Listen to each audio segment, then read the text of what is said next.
ஜெர்மனியின் பிராங்க்ஃபர்ட் விமான நிலையத்தில் நிறுத்தப்பட்டிருந்த லுஃப்தான்சா நிறுவனத்திற்கு சொந்தமான போயிங் 787-9 ரக விமானத்தின் முன்பகுதி தரைமட்டமாகி விபத்திற்குள்ளாகியுள்ளது.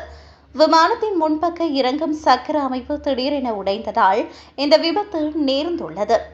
இன்று மதியம் சுமார் 12:45 மணியளவில் டெர்மினல் ஒன்றில் இந்த சம்பவம் நடந்துள்ளது. இந்த விமானம் லாஸ் ஏஞ்சல்ஸ் நகருக்கு புறப்பட தயாராக இருந்தபோது அதன் முன்சக்கரங்கள் எதிர்பாராத விதமாக உள்நோக்கி மடிந்து விழுந்தன.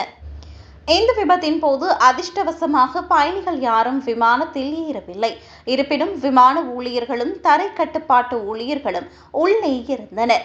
இந்த திடீர் அதிர்வினால் விமான நிறுவனத்தை சேர்ந்த பல ஊழியர்கள் காயமடைந்து மருத்துவமனையில் அனுமதிக்கப்பட்டுள்ளனர்.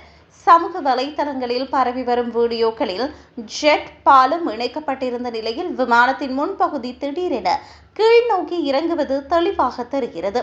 அப்போது முன் சக்கரங்களில் சில பகுதிகள் உடைந்து சிதறியதோடு விமானத்தின் என்ஜின்களும் தரையை தொடும் நிலைக்கு சென்றுள்ளன. விபத்து நடந்தவுடன் விமான நிலைய தீயணைப்பு படையினரும் அவசரகால மீட்பு குழுவினரும் சம்பவ இடத்திற்கு விரைந்தனர். விமானத்தின் கதவு அருகே நிறுத்தப்பட்டிருந்த பொதி வண்டியின் மீது விமானத்தின் கதவு பலமாக அழுத்தியதால் அந்த வண்டியும் அங்கு சிக்கிக் கொண்டது. விபத்திற்குள்ளான இந்த போயிங் 787-9 ட்ரீம்லைனர் விமானம் கடந்த ஜனவரி மாதமே தனது சேவையை தொடங்கிய புதிய விமானமாகும்.